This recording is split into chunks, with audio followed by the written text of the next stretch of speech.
Hey there, welcome back to Undercover Mysteries. Today, we're diving into 8 heart-pounding stories of caving gone horribly wrong.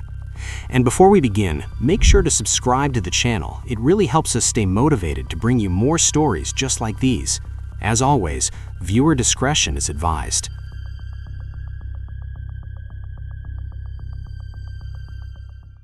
From far away, Mount Ijen looks like just a normal mountain. But when you reach the top, you see something you won't find anywhere else in the world.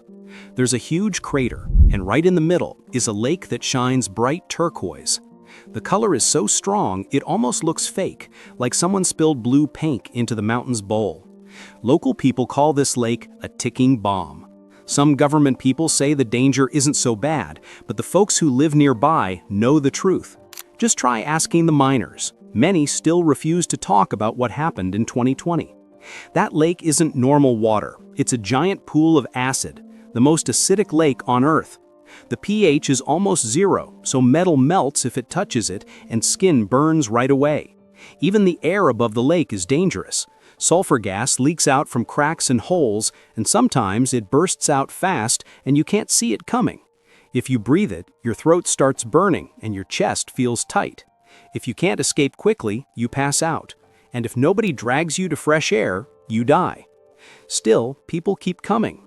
At night, tourists climb to the edge of the crater because they want to see the blue fire. It happens when sulfur gas escapes the rocks, hits the air, and catches fire. It glows bright blue in the darkness. Most tourists have no idea what they're standing over. Nobody really explains the rules, and there's no big warning speech. The only ones who truly understand are the miners. They go down into the crater every day, usually after the tourists leave. They carry heavy iron tools and hit the yellow sulfur rocks until they break. The pieces are sharp and rough. The smell up there is awful, like burnt matches, and it makes your eyes water and your throat hurt. The miners tie wet cloths over their mouth and nose to help a little, but it's not much protection. Some buy cheap masks, but those break fast, and they keep using them way too long. A few miners say they're used to the burn now and don't need anything. Really, their skin and lungs have just gone numb from breathing the gas every day.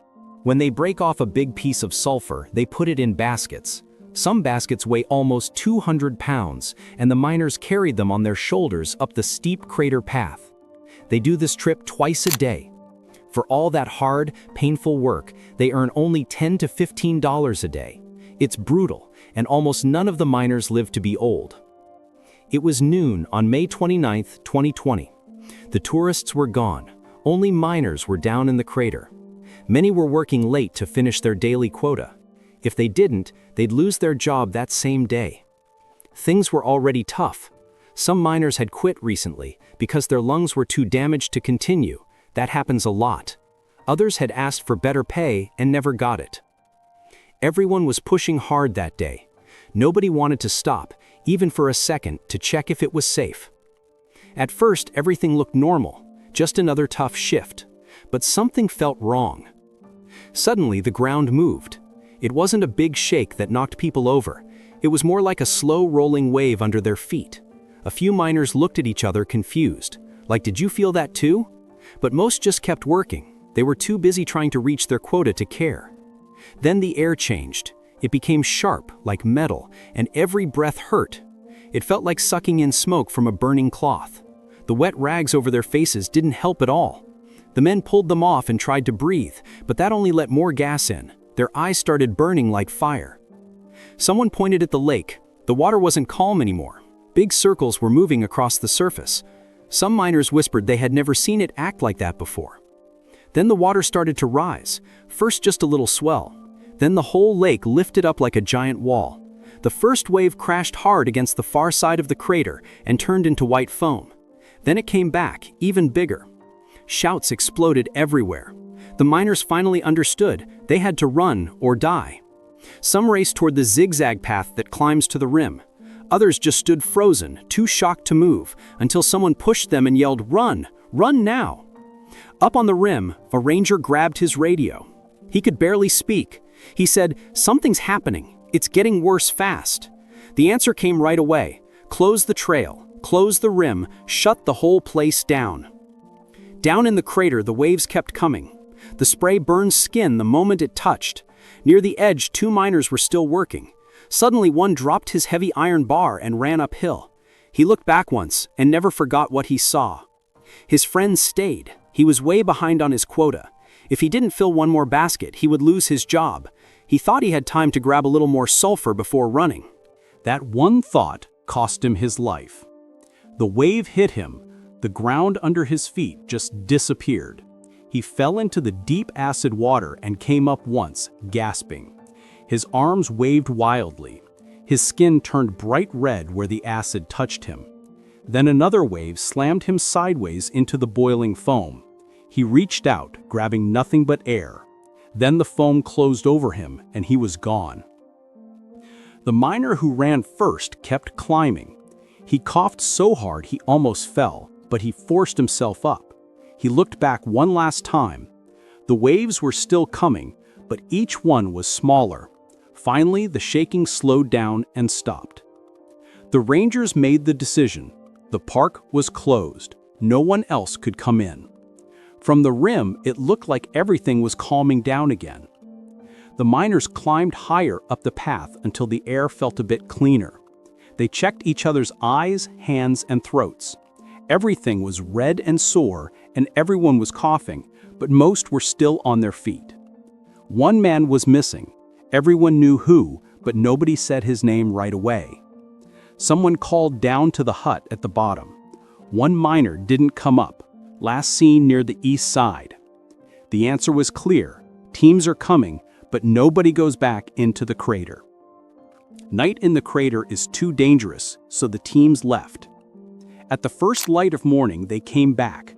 On the east side, they saw something, a yellow hard hat floating near some rocks. The paint was burned and bubbly. The strap was gone, but they kept looking, hoping the hat meant the man was close. Later that afternoon, a guide ran up to the rangers. He spoke quietly. There's another person missing, a tourist. He didn't come with any official group. He sneaked in before sunrise. The tourist paid a miner to take him very close to the lake for a video. He wanted to stand next to the blue fire vent for his YouTube channel. His friend said nothing until now because he was scared of going to prison. In Indonesia, prison is a place nobody wants to see. The ranger asked, "Where is the friend?" The guide pointed to a young man in a gray shirt. He was staring at the ground, hands shaking. When the ranger called him, he walked over slowly, looking like he might throw up. They had arrived at the gate while it was still dark, using only a weak red light so guards wouldn't see. The miner met them and took them down a secret path that tourists never use. The air already smelled bad and burned the nose. They paid cash. For 20 minutes, the tourist filmed, walking closer and closer to the lake even after the miner told him to stop. He wanted the perfect shot. Then the ground shook and the lake rose. The young man said he just ran. He doesn't even remember how he got out. He hid near the trail, too afraid to tell anyone because he thought he would go straight to jail. The ranger asked for proof. The young man gave his phone with tears in his eyes. He kept saying sorry. They played the video. You hear a loud whistle, then the miner's voice, "Move back!" The tourist laughs and says, "Just one more step." The camera shakes, bright white light fills the screen, and then nothing. Then someone farther along the rim called out. Another yellow hard hat had washed up. The paint was still bright, but the strap was ripped off like someone tore it in one hard pull. A miner looked and said, "That belongs to the guide who took the tourist down this morning." The next morning, just as the sun came up, the lookout saw something moving far out in the lake. Something was floating and moving with the slow current. The team tied a rope, leaned far over the edge with a long hook, and carefully pulled it in. For a few seconds, everyone went quiet. From far away, it really looked like a body. Someone even thought they saw an arm moving. But when it got close, they saw the truth. It wasn't a person. It was just a green backpack with a camera case tied to it. Inside the bag, they found a phone, sealed in plastic, but it was dead. The young man in the gray shirt saw it and fell apart. He started crying hard. That was his friend's bag. The camera inside was supposed to have the amazing video they risked everything for. Now, it was the only thing that proved the lake had taken him. The rangers didn't know what to say. The miners said nothing at all. They had seen this many times before. By the next morning, Mount Ijen looked peaceful again. The water was bright and still, like nothing had happened, but the people who really know the mountain understand that the quiet is only a cover. The lake had made its choice. For now, it decided to keep it secret. And that's the end of the story. Allen Mill Pond Cave sits behind a quiet pond in northwest Florida, but beneath the surface is a compact, technical, and dangerous cave system known for its tight passages and unpredictable visibility. The entrance drops straight into narrow limestone corridors where divers immediately switch to side mount-style movement. Space is limited, turning even simple maneuvers into careful, controlled steps. The cave's biggest threat is its silt. One fin kick can erase all visibility and turn the route back into guesswork. The system averages around 40 to 46 feet in depth and winds through a maze of restrictive tunnels. These passages may be small, but they demand full focus from anyone entering. Many divers describe Allen Mill Pond as a place that tests precision more than endurance. The cave doesn't offer large chambers or dramatic formations. Instead, its danger comes from how quickly the environment can shift from manageable to extremely risky. Its most known incident happened in February 2007, when a diver became trapped deep inside the cave. The recovery proved how challenging this system really is. Teams reported working through extremely tight spaces with near-zero visibility, relying entirely on touch and line awareness. Specialized side-mount recovery divers were brought in because traditional setups couldn't fit through the restrictions. The event turned Allen Mill Pond into a cautionary example within the cave diving community. Despite its size, the cave has a reputation that experienced divers respect. Its passages are mapped, but the system still requires strict discipline, proper gear, and full familiarity with silt-heavy environments. Allen Mill Pond Cave is not a place for exploration without preparation. It's a site where every decision matters and every mistake carries consequences. February 14, 2007, began as another routine survey day for 53-year-old diver Ron Simmons, a respected explorer who had spent years mapping the submerged passages of Allen Mill Pond. He wasn't a casual visitor, he was a methodical mapper with 43 previous dives in this spring alone, and more than 2,524 feet, 769.6 meters of surveyed passage logged. Each dive added another piece to the cave's hidden geometry. That morning, Ron arrived early at a lesser-used spring vent tucked deep in the woods. The weather was clear, visibility was promising, and his plan was simple: extend the survey into one of the unmapped branches he had documented on earlier dives. As always, he assembled his side mount setup with careful precision: primary and backup lights, gauges, regulators, slate, calibrated survey line. Everything checked out. Shortly before 10 a.m., he slipped into the water and descended toward the entrance. He paused briefly for his final check, then followed his permanent guideline into the darkness. The first couple hundred feet were familiar territory, a route he had crossed dozens of times. His light cut through the clear water, and he moved with steady confidence. At roughly 200 feet of penetration, Ron reached a T-intersection he knew well. According to his plan for the day, he turned left, entering a tighter branch of the maze. After squeezing through a restriction, the passage opened slightly, revealing a small chamber with multiple offshoots. This was the area he intended to map. For hours, he worked with the same precision he was known for, measuring distances, recording depths, sketching the shape of each corridor. By the third hour, he had successfully surveyed 238 feet or 72.5 meters of new passage. But as he prepared to continue, a problem emerged. A check of his pressure gauge showed something was wrong. His primary tank was draining far faster than expected. Whether from exertion or a subtle leak, the result was the same. He no longer had enough air for a comfortable exit. He switched to his secondary tank and found it lower than it should have been as well. He was 300 feet, or 91.4 meters, from the entrance, deep inside a maze with no dive partner and no remaining margin for error.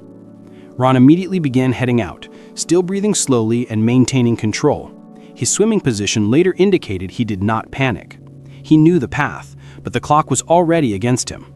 At some point on the return, his primary tank emptied completely. He switched to his reserve and continued towards safety, now relying on the last remaining supply of breathable gas. When he failed to surface at his expected time, concern spread quickly. Noted cave diver and friend Wes Skiles contacted law enforcement to check the main spring entrance for Ron's vehicle. When nothing was found, the search widened. The next morning, Wes and Jill Heinerth located Ron's vehicle near the hidden spring vent, confirming his entry point.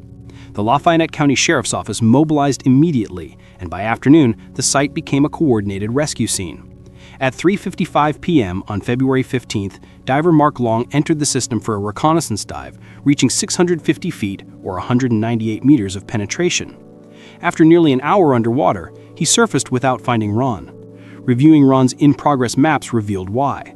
Mark had searched the wrong branch. Allen Mill Pond's twisting layout made it crucial to follow Ron's intended route. At 5:06 p.m., Mark descended again, this time following the correct tunnel and laying a guideline as he advanced. 42 minutes later, he surfaced, carrying Ron's body. Ron was found in a swimming position, one regulator still in his mouth and the other drifting behind him. Both tanks were fully empty. His computer showed a maximum depth of 28 feet, or 8.5 meters, consistent with his survey notes. Even in his final moments, he had continued documenting the cave, adding almost 240 feet of new passage to the map. The evidence suggested a controlled but urgent attempt to exit, with Ron managing his breathing until the last possible moment. The 2007 incident stands as a stark reminder of how quickly conditions can turn inside an underwater cave. For even the most skilled divers, running out of breathing gas in a complex system leaves no second chances. Ron Simmons' final dive came down to a single, unforgiving factor: an unexpected loss of breathing gas deep inside a maze with no quick exit. Whether caused by a slow leak, higher exertion through tight restrictions, or both, his air supply depleted far faster than planned. This tragedy highlights cave diving's strict margins. A second diver could have shared air or provided redundancy during an emergency, significantly increasing Ron's survival chances. Additional gas reserves, such as staged cylinders placed along the route, would have offered escape options if consumption rose unexpectedly. Continuous real-time monitoring of both tanks might have prompted a much earlier turnaround. Finally, entering a silty, restrictive system alone leaves no buffer when plans shift. Ron's skill was unquestionable, but even experts benefit from partners, surplus gas, and conservative limits. In environments where every breath counts, preparation must exceed expectation.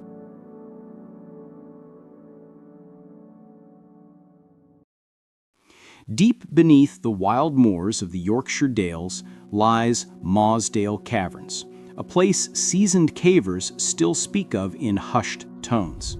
Discovered in 1941 by the legendary Bob Leakey, a man who explored underwater passages naked and holding his breath, Mosedale was immediately recognized as something evil. Over 5 miles of razor-sharp limestone tunnels twist downward for nearly 700 feet, following an underground stream that resurfaces miles away. There are almost no places to stand upright. You crawl, chimney, squeeze, and sometimes swim through ice-cold water. Sections have names that tell you everything: Drown or Glory, Rough Passage, Knee Wrecker, and the one that still gives nightmares, the Marathon. The Marathon is 1,800 feet of flat-out crawling, sometimes through tubes barely wider than your shoulders. It takes an hour and a half each way, and there is only one entrance and one exit. If rain falls on the moors above, the entire system becomes a drain. Water rockets down the single inlet faster than any other cave in Britain, filling every passage to the roof in minutes. Once you're past the halfway point of the Marathon, you are committed. There is no turning around fast enough. By the swinging 60s, caving had become a serious sport. Neoprene wetsuits, better lamps, and youthful bravado brought a new generation back to Mosedale. Everyone wanted to be the one to push past the known limit and discover Britain's deepest cave system. That dream belonged to the University of Leeds Speleological Association, and on Saturday, 24 June 1967, 10 of them set out to make history. Leading the trip were two of the club's stars, 26-year-old Dave Adamson, about to be married in 6 weeks, and 24-year-old Jeff Boehm, an expert with gelignite explosives. With them were 4 experienced cavers: Bill Frakes, 19, John Ogden, 20, Colin Vickers, 23, and the youngest, Michael Ryan, 17. 4 less experienced friends, including Dave's fiancée Morag Forbes, joined for the easy front half of the cave. They entered at 2 p.m. The day was dry, the beck low, the moors golden. One caver, Jim Cunningham, had seen a forecast mentioning scattered thunderstorms, but Dave, calm, respected, utterly confident, said it would be fine. They descended. The 2 groups soon split. The amateurs, cold without wetsuits, turned back after a couple of hours and surfaced at 5 p.m. into light drizzle. Morag waited at the shooting hut, glancing nervously at the sky. The 6 surveyors pressed on. Through Assembly Hall, down the icy canal of Drown or Glory, across Boulder Hall, into the torture of Rough Passage and Knee Wrecker, and finally, the soul-destroying marathon. 3 hours of crawling on shredded knees and elbows brought them, soaked and shivering, to Stream End Caves. There they ate, rested, and carefully placed gelignite charges in the choked passage ahead. Their plan? Blast it open, then retreat and return another day to claim the new discovery. Around 8 p.m., they turned for home, tired but triumphant, and crawled back into Far Marathon. 20 minutes later, hell arrived. On the surface, the drizzle had become a downpour. The innocent-looking Mosedale Beck turned into a brown torrent. Millions of gallons poured over the scar and straight down the entrance series. The normal overflow route, a siphon passage, choked solid. The water had nowhere to go except the one place the 6 men now were, the marathon. Underground, they would have heard it first, a deep, growing roar like a jet engine inside the mountain. Then the wave hit. A wall of white, foaming water traveling at running speed slammed into them from behind. The low crawl filled instantly from floor to ceiling. There was no warning, no time to turn, nowhere to climb. The 6 men were picked up like dolls and hurled along the passage. In blind panic, they clawed at the roof, trying to jam helmets, shoulders, anything into cracks for one more breath. But the flood was total. Air pockets vanished in seconds. On the surface, Morag returned to the scar at 9 p.m. and saw a lake where the entrance had been. She ran almost 3 miles through the storm to raise the alarm. The call went out at 11:10 p.m. Upper Wharfdale Fell Rescue, the cave rescue organization, fire brigades, police, everyone mobilized. Nearly 300 people fought through the night. Rescuers arrived to find the entrance under 4 feet of raging water. They tried dams, then pumps, 8, 10, 12 pumps, but the flow was biblical. At 5 a.m., they called in a JCB digger. A farmer drove it across the moor in the dark to carve a 130-yard diversion trench. Volunteers stood waist-deep in freezing water, passing sandbags and human chains while lightning flashed overhead. It took until 8 a.m. Sunday, 9 full hours after the alarm, before rescuers could even enter the cave proper. Inside, every wall was coated with foam right to the roof. There had been no air anywhere. Experienced cavers already knew what that meant, but they pushed on anyway, hearts pounding, hoping for a miracle. Rough chamber, empty. Near Marathon, a heavy battery ripped from its wire and flung down the passage like a toy. Then, at 5:30 p.m. Sunday, the rescue phone rang on the surface with the words every caver dreads. Turn back. They're all dead. Around a bend in far Marathon, the team found them. 5 bodies lay tangled together, helmets cracked, lamps smashed, faces peaceful in death.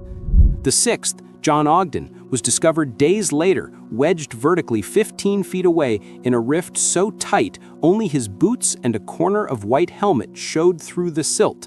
He had almost made it to a tiny air pocket that didn't exist. The cave fought the rescuers even after death. New storms rolled in. The makeshift dam burst twice. Men stood in the torrent, holding leaks shut with their own bodies. By the time the 6th body was located at 3 a.m. Wednesday, most rescuers had been awake for 4 days straight. The coroner ruled death by misadventure, drowning. Against fierce protests from the caving community, police and the landowner ordered the cave sealed. Mosedale became a tomb. In 1971, friends of the 6 returned on a heartbreaking trip and carried the remains deeper, burying them safely in the high-level mud caverns where no normal flood can reach. A small plaque on the moor above marks the spot. Mosedale Caverns has now been seen by fewer human eyes than the surface of the moon. It remains the same ruthless, beautiful monster it always was, waiting patiently beneath the heather for the next rainstorm. 6 young lives for a survey line on a map. The cave is still there. The rain still falls. And the marathon is still waiting. Deep within the rugged and silent landscapes of Norway's remote Rana municipality lies a world unlike anything most people will ever see. Beneath the frozen surface of Lake Plura sits Plura Grotta, the deepest and most extensive underwater cave system in all of Northern Europe. It is a breathtaking labyrinth of submerged tunnels and ancient rock, and a place that has earned a grim reputation among the world's most skilled cave divers.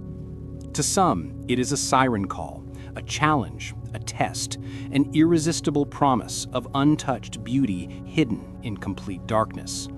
But to others, it is a death trap, a place where a single mistake can cost everything. During Norway's harsh winters, the lake above the cave freezes into a thick sheet of ice, sealing the entrance beneath a solid barrier. Divers must cut their way in, and once they descend, there is no easy way out. On February 6, 2014, 5 experienced Finnish divers arrived at Plura. These were not amateurs. These men had faced some of the most difficult underwater cave systems in Europe. They were highly trained, disciplined, and deeply familiar with the dangers of technical cave diving. But this mission was different. Their goal was to traverse all the way from Plura to Steinaglavara, a remote, perilous cave on the other side of the mountain. To reach it, they would have to navigate a maze of narrow underwater tunnels, descend to depths of more than 130 meters, and spend nearly 5 hours inside a submerged world where survival depends on precision, calmness, and flawless execution. Early that morning, the team carved a triangular opening through the ice. One by one, they slipped into the frigid water, sealed in their dry suits, carrying heavy rebreathers and multiple cylinders. From the moment they entered the water, the risks pressed in around them. Cold, darkness, jagged rocks, narrow passageways, and the ever-present threat of hypercapnia, a deadly buildup of carbon dioxide inside a diver's breathing system. The leader of the group was Patrick Gronquist. Alongside him was Jari Huitiainen. The two had helped discover parts of this tunnel system the year before. Behind them, 2 more divers followed as a second team, and a 5th diver would navigate the same path later. The dive began smoothly. Slow, controlled breathing. lights cutting through inky blackness, the cold closing in round them. As they descended deeper, the walls tightened. The tunnels grew more restrictive. Sharp rocks jutted from the cave ceiling and floor, threatening to snag equipment. Then, at approximately 110 meters, the deepest and most dangerous part of the route, Grenquist looked behind him and realized Ijen was gone. In a place where every second counts, that realization strikes like thunder. He turned back immediately, scanning the darkness for any sign of his friend. Then, a faint beam of light flickered through a narrow passage. He rushed toward it. There, wedged inside a tight constriction, was Ijen. His equipment cord had snagged on the rock. He was trapped. He signaled frantically with his flashlight, his only way to communicate. Panic was taking hold, visible in every movement, and panic at this depth is often fatal. Grenquist understood instantly Ijen's breathing was too fast, too shallow. His CO2 levels were rising. Hypercapnia was seconds away from becoming deadly. He tried to calm him. He offered him a new gas cylinder. He attempted to steady his breathing. But in the chaos, Ijen couldn't complete the mouthpiece switch. The panic overwhelmed him. His breathing spiraled out of control, and then water flooded his airway. Grenquist watched horrified and helpless as his friend drowned only inches away, his struggle slowing until they stopped completely. The shock was devastating. But deep inside a cave, at over 100 meters below the surface, Grenquist had no choice. He had to control his breathing. He had to stay calm, or he would die too. After unsuccessfully trying to free his friend's body, he continued forward, the only direction that wouldn't kill him through rapid ascent. Meanwhile, behind him, the second team, led by Vesa Rainen, reached the same area. Rainen found the body first. The sight forced an impossible decision: turn back and risk running out of breathable gas, or move forward and extend an already dangerous decompression schedule. In the end, he pressed on. But the delay meant extra hours of decompression stops. When he finally surfaced, he was in terrible pain, the early signs of decompression sickness, also known as the bends. Farther back, the third diver, Jari Uusimäki, encountered Ijen's body as well. But unlike Rainen, he panicked. His breathing skyrocketed. His rebreather flooded with CO2. He lost consciousness within moments. Despite efforts from the fifth diver, Kai Kannan, Uusimäki drowned just 20 meters away from Ijen. Now completely alone, Kannan began his long journey back through the cave system. Exhausted, mentally shaken, and nearly hypothermic, he forced himself through the tunnels until finally, 11 hours after the dive began, he pushed through a thin layer of ice and surfaced. All three surviving divers were immediately hospitalized with decompression sickness. The tragedy sent shockwaves through the Finnish and Norwegian diving communities. News traveled fast, and among those who heard it was Sami Pekkarinen, a diving instructor and close friend of the deceased. He contacted one of the world's foremost cave divers, Rick Stanton, a British specialist known for taking on the most dangerous cave rescues in the world. Stanton traveled to Norway with divers John Voland and Jason Mallinson to help recover the bodies. But the passage where Ijen was stuck was too narrow to reach Uusimäki. No safe path existed. The operation was called off by Norwegian authorities. For Grenquist, this was unbearable. He had made a promise to Ijen's widow that he would bring her husband home, and he intended to keep it. Quietly, without permission, the surviving divers began planning a second recovery, a mission that no official authority would allow. On March 22, 2014, a team of 27 divers gathered at Plura. This time the plan was meticulous. Support teams worked in the shallower regions. Surface coordinators monitored every movement. Gronquist, Rannon, and Cannon would be the ones to go deep again. For 3 days, they worked in the freezing dark, inching their way through the tunnels, fighting exhaustion, fear, and the weight of what they had already endured. And finally, both bodies were brought safely to the surface. The police acknowledged the recovery, but also noted that several laws had been broken. But for the divers, none of that mattered, not compared to the promise they had fulfilled.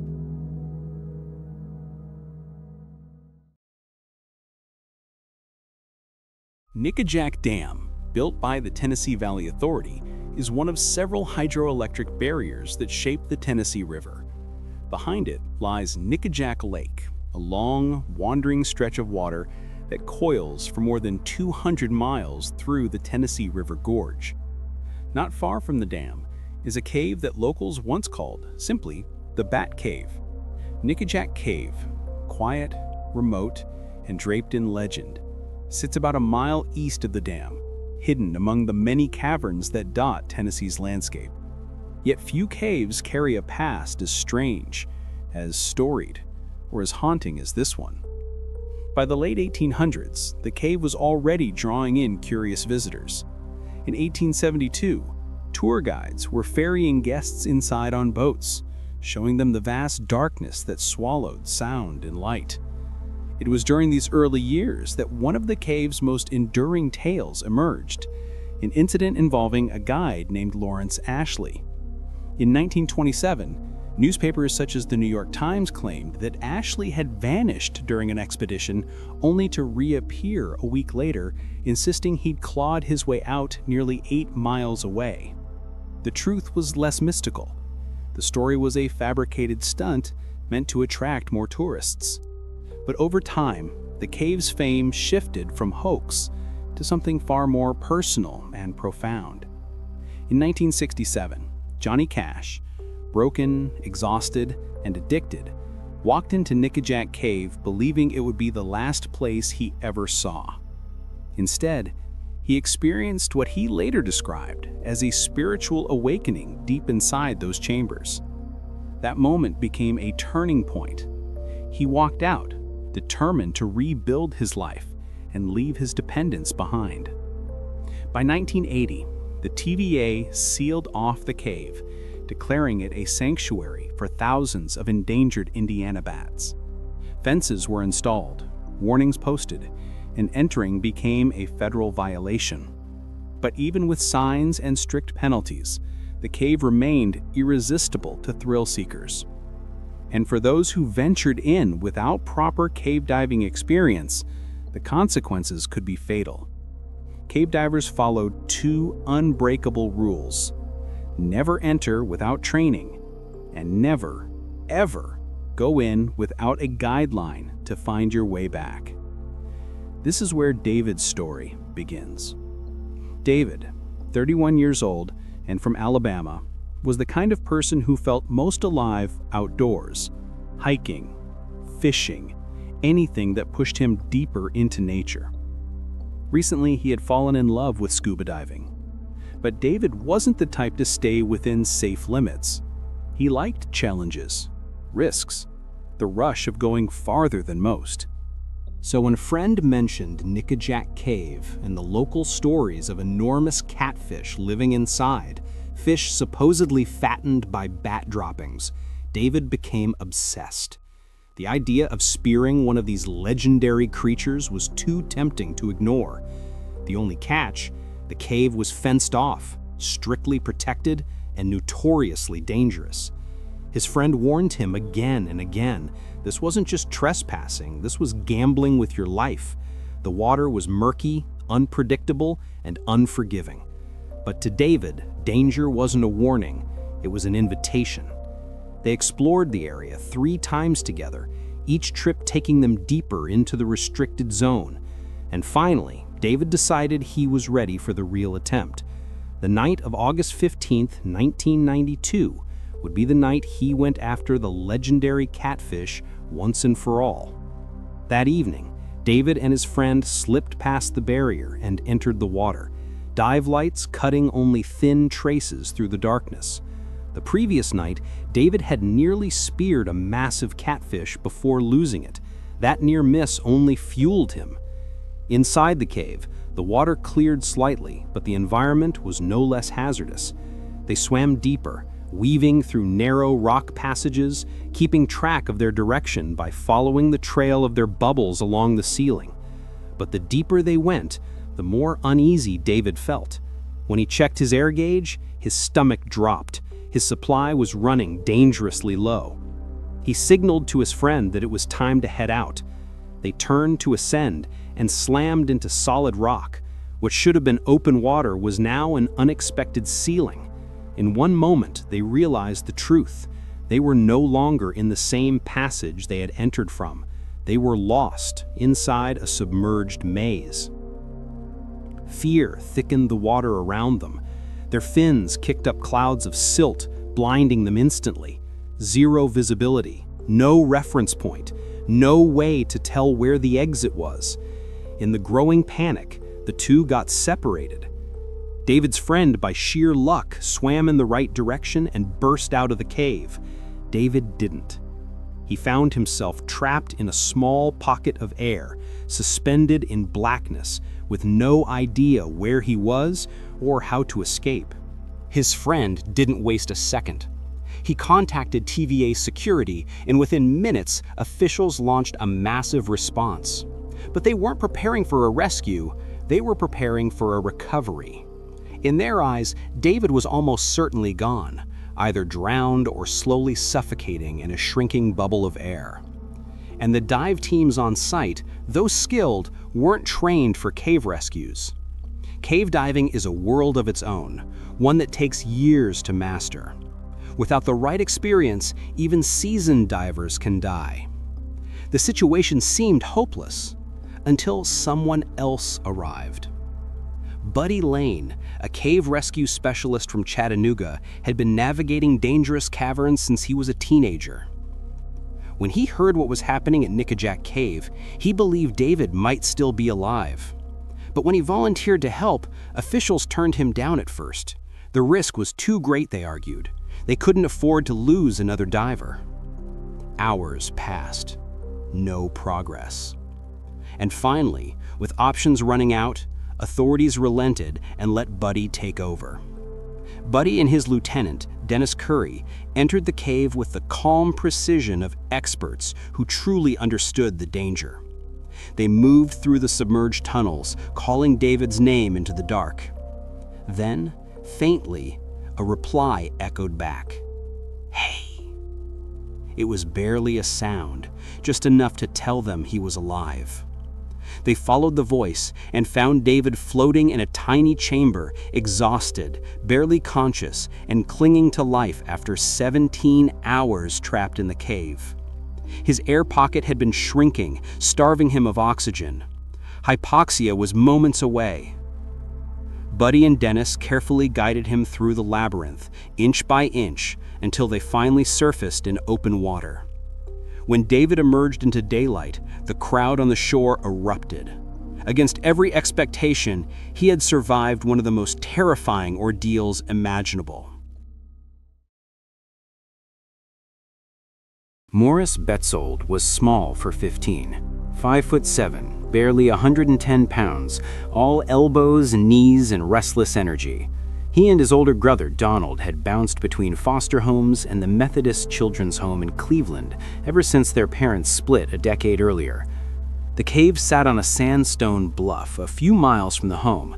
The entrance was a low, jagged mouth 15 feet wide and 4 feet high that dropped almost immediately into a cold, wet crawl. Locals knew it mostly as a place to drink beer in summer or tell ghost stories in fall. Deeper inside, the stories got darker. Hideout for 1800s outlaws, rumored underground railroad stop, the kind of cave where people disappeared, if they were stupid enough to go far. Morris didn't care about the stories. He cared that it was pitch black, damp, and absolutely nowhere near adult supervision. Perfect for a cigarette. He'd gone in a few times with friends, always with a flashlight, always nervous, always promising himself this would be the last visit. Then, on October 5th, 1965, the home organized a field trip to Schönbrunn village. The bus got a flat tire. The teachers improvised. We'll go to Nicac Cave instead.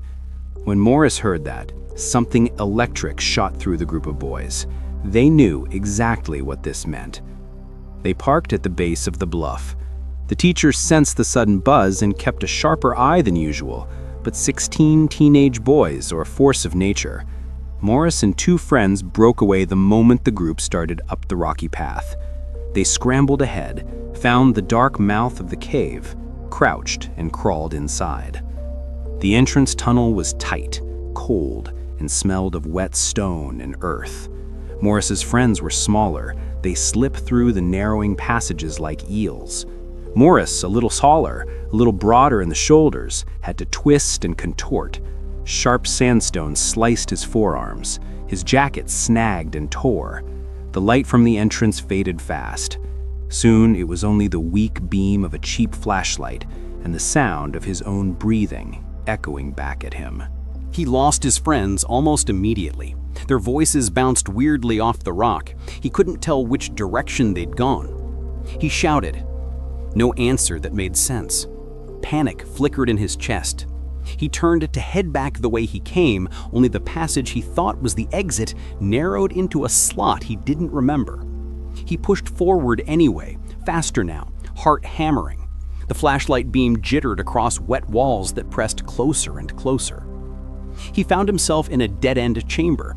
At the far end was a vertical crack between two massive boulders, barely 10 inches wide, slick with seepage. Beyond it, he thought he saw a flicker of space, maybe another way out. He didn't hesitate.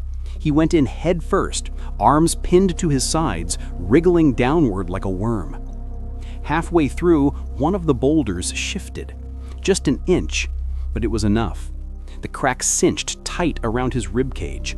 He tried to exhale everything in his lungs to shrink himself smaller. It didn't help. He was tilted 45 degrees downward, head lower than feet, blood rushing to his skull. The rock gripped him like a stone fist. He screamed. The sound died 2 feet away, swallowed by sandstone. Only his feet stuck out into the chamber behind him, twitching uselessly. His friends made it out 20 minutes later and realized Morris wasn't with them. They told the teacher, Mr. William Powell. Powell was built almost exactly like Morris, small enough maybe to fit. He grabbed a belt, crawled in with the two boys, and after 20 agonizing minutes of squeezing, found Morris's ankles protruding from the crack.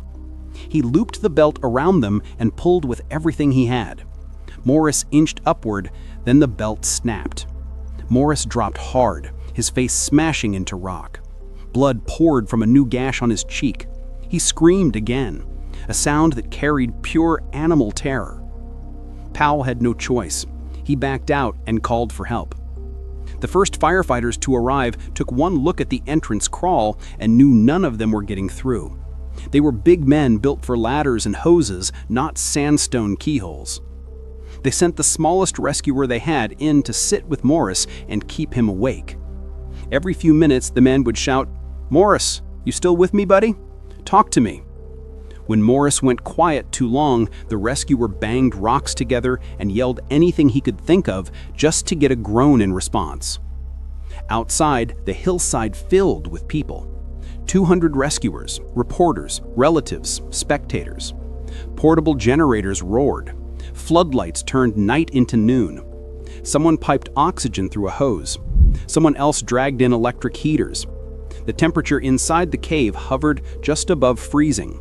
Morris wore only a thin nylon jacket and jeans. Hypothermia was coming for him faster than suffocation.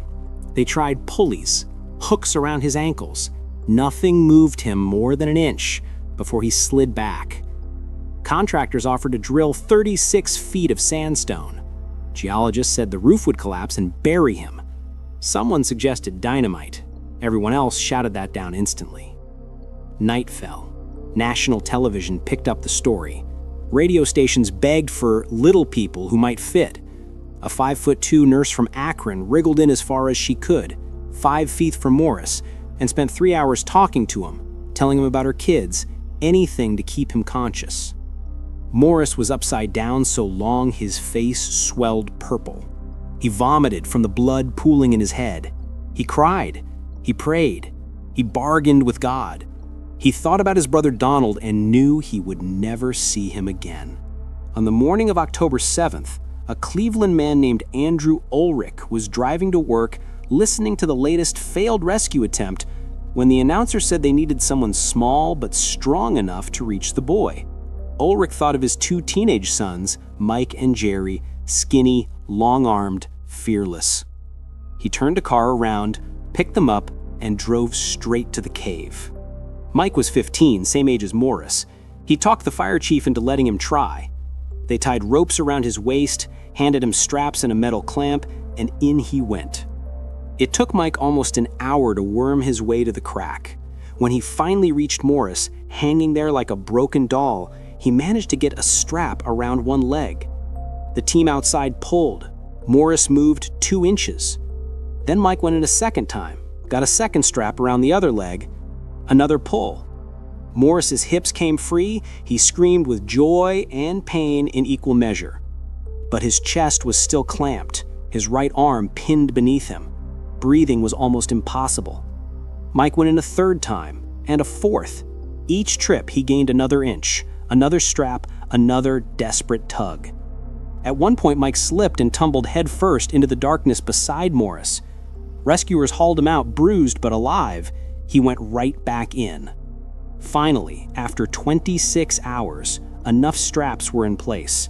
Mike reached in with his bare hands, grabbed Morris under the armpits, and with the entire rescue squad pulling behind him, they dragged the boy out of the crack, inch by agonizing inch. Morris came free all at once, limp, bleeding, half-conscious, but alive. The crowd outside erupted. Grown firefighters wept openly. Someone wrapped Morris in blankets and carried him into daylight for the first time in more than a day.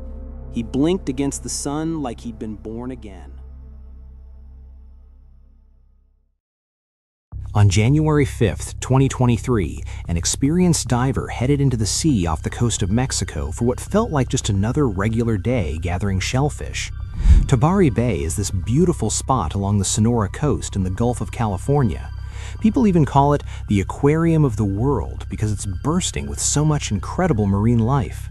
The waters are full of everything from tiny plankton floating around to massive whales swimming by, and all sorts of creatures in between. For the local fishermen and divers, this place is their livelihood. It provides tons of fish, shellfish, and other valuable stuff from the sea to sell and support their families. Manuel Lopez was 53 years old at the time, and he was one of the most experienced divers around in that part of Mexico. He'd spent decades working these waters, diving to depths that would scare off most hobby divers, and collecting all kinds of prized shellfish for markets both local and farther away. He wasn't a beginner or someone doing it just for fun. He was a true professional who really understood the ocean, respected how dangerous it could be, and had made countless dives without any major incidents. On that morning, Lopez was out with a small crew to harvest cayo de hacha, also known as axe tripe or axe scallops, a delicious mollusk that's really popular and commonly found throughout the Gulf of California. These scallops live attached to the seafloor at pretty good depths. Lopez was using a surface-supplied air system, sometimes called hookah diving, which is quite different from the regular scuba tanks most people picture. Instead of carrying heavy tanks on his back, he had a long hose connected to a compressor on the boat above, pumping air down to him continuously. This setup lets divers stand or water for hours without worrying about air running out, perfect for long work sessions. The day's plan was pretty straightforward and routine. Lopez would descend to the seafloor, somewhere between 36 and 59 feet deep, and carefully collect the axe scallops he spotted. His friends on the support boat would manage the compressor for his air supply, keep an eye on the hose to track his movements, and help haul up the harvest bags when he came back to the surface. As he started descending that morning, though, the water conditions weren't the best. Visibility was murky and cloudy, not dangerously bad, but not that nice clear blue you dream about for diving. In water like that, it's much harder to see anything approaching from a distance, which can make things riskier. Still, with all his experience, he continued down toward the bottom. Once there, Lopez got to work near the seafloor, moving slowly among schools of fish while searching for those valuable scallops. He was wearing a standard black wetsuit, the usual gear for divers in these warmish waters. All his kicking and prying at the bottom created vibrations, bubbles, and little disturbances in the water, things that predators can sense from surprisingly far away. Lurking somewhere in the murky depths below was a massive great white shark cruising the area. This one was huge, estimated at about 19 feet long, which is nearly the maximum size these sharks reach. To help picture it, a shark that big can weigh 2,000 to 2,500 pounds, with rows of serrated teeth and a bite force up to 4,000 pounds per square inch. Fun fact, great whites often show up more in the Gulf of California during December and January because pregnant females come into these warmer waters to feed on fatty sea lions, getting the extra energy they need for their pups. These are true apex predators, honed by millions of years of evolution to be incredibly efficient hunters, capable of taking down large prey with one powerful strike. What happened next was lightning fast. Lopez probably never even realized what was coming. The great white attacked with that explosive speed and raw power that makes them so formidable. Unlike the slow circling you see in movies, real great whites ambush from below at high velocity, using total surprise so their prey has zero chance to react or flee. The shark slammed into Lopez with tremendous force, its massive jaws clamping around his upper body in a single devastating bite. The sheer power instantly decapitated him and caused severe trauma to his shoulders and torso. This wasn't some tentative or exploratory nibble, it was a full-on predatory attack from one of the ocean's top hunters. Up on the boat, the crew had no idea anything was wrong at first. Everything seemed normal with the air hose one moment, then suddenly they felt strange tugs and tension on the line. They quickly started reeling Lopez in, likely assuming he'd gotten tangled in something or had gear trouble down on the bottom. When they finally pulled his body to the surface, it was a horrifying sight, like something from a nightmare. Their longtime colleague and friend had been fatally mauled. The decapitation and massive upper body injuries made it obvious he was gone, and that it had happened in an instant. The entire attack unfolded in just seconds. From the strike to the fatal moment was likely less than 5 seconds, maybe even under 2. There was no drawn-out struggle, no chance to fight or escape. The shark simply did what evolution designed it for: detect potential prey, launch an overwhelming attack, and end it quickly. The crew couldn't do anything to help because it all happened so rapidly and far below the surface. By the time they got him up, there was no saving him. The injuries were so catastrophic that even if help had been right there, it would have been instantly fatal. Later, marine biologists and shark experts who reviewed the case confirmed the wounds matched a single massive bite from a large great white. Attacks this severe are actually quite rare. Most shark bites on humans are mistaken identity cases, where the shark bites once to test and then swims away. But here, the placement and power of that one bite were enough to be deadly. Experts highlighted several factors that probably played a role in why it happened. It's really tragic when you think about it. Sea lions are a top favorite prey for great whites in this region, and sharks are hardwired to target that exact shape and swimming pattern. The murky visibility that day made it tough for the shark to realize it wasn't a seal until it was too close to pull back. Plus, the tethered hose from the surface system might have created extra vibrations or unusual movements that caught the shark's attention from afar. There had also been reports of more great white sightings in the area recently, possibly tied to their seasonal migrations in shifting water temperatures affecting where marine animals hang out in the Gulf. This heartbreaking incident got people talking again about safety for divers in the Gulf of Mexico and how we need better knowledge of shark patterns in Mexican waters. Some suggestions included using shark deterrent gadgets, always diving in pairs or groups for better lookout, or avoiding spots with fresh shark reports altogether. For Lopez's family and friends, the loss was absolutely devastating. He was a highly skilled professional who'd spent his whole adult life safely working these same waters. He knew the risks inside out and always took smart precautions. But sadly, sometimes ending up in the wrong place at the wrong moment when a huge predator mistakes you for its normal dinner is a danger that no amount of skill or care can completely erase. It's a tough reminder of how wild and unpredictable the ocean can be. High in the Gagra Mountains of Georgia lies a cluster of some of the deepest cave systems known to science. Among them is the legendary Nicac Cave, a place so extreme, so technically demanding, that only highly coordinated teams dare to descend into its depths. Its complexity isn't just challenging, it's notorious. Expeditions spend months planning every detail, mapping each rope, every camp, every drop. Since its discovery in 1968, no one has ever gone into Nicac alone. No one until Sergei Cosetti. Nicac stretches down more than 7,200 feet into the earth. To reach the bottom requires 4 days of descent and the same amount of time to climb back out.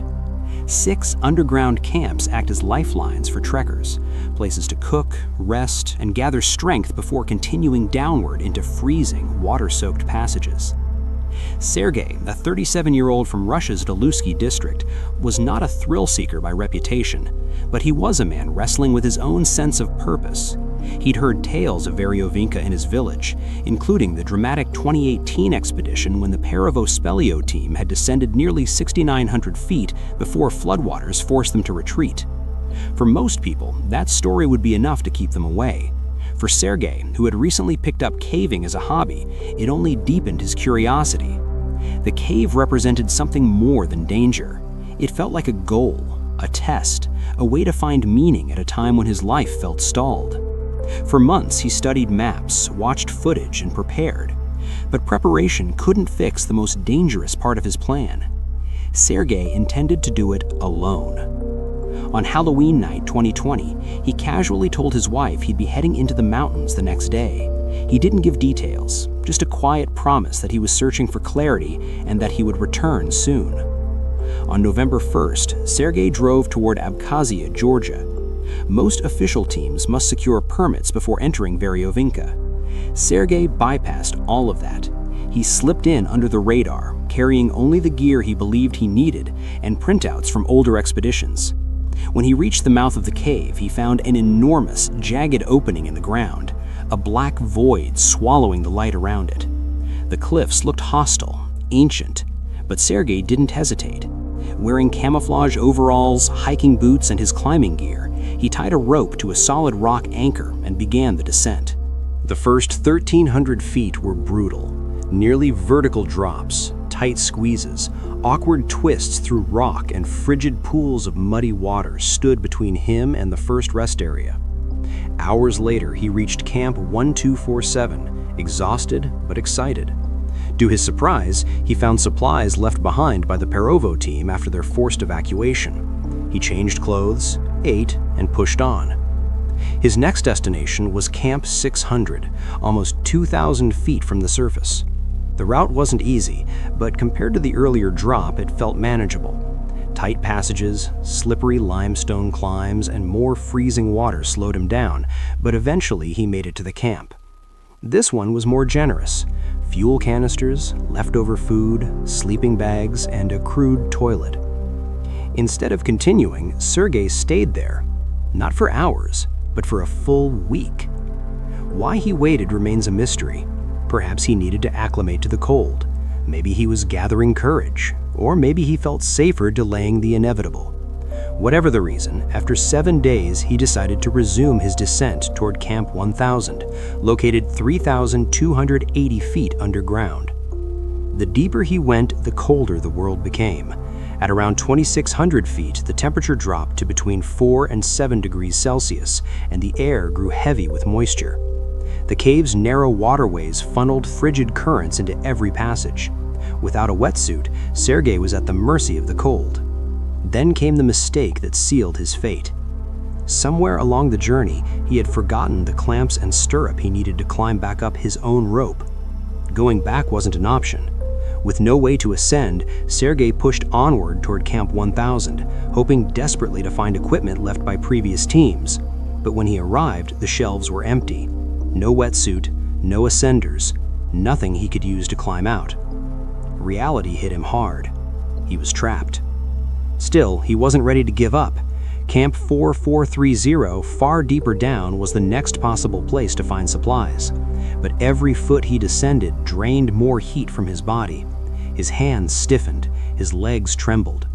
Past 3,600 feet, the combination of cold, exhaustion, and water exposure became life-threatening. His grip weakened, his limbs stiffened, and the rope felt impossible to hold onto. Finally, around the 3,600-foot mark, Sergei's body could fight no longer. Overwhelmed by hypothermia, too weak to climb or even move, he slipped into unconsciousness and never woke up again. For weeks, his wife assumed he was off on another trek and would return like always. She didn't report him missing.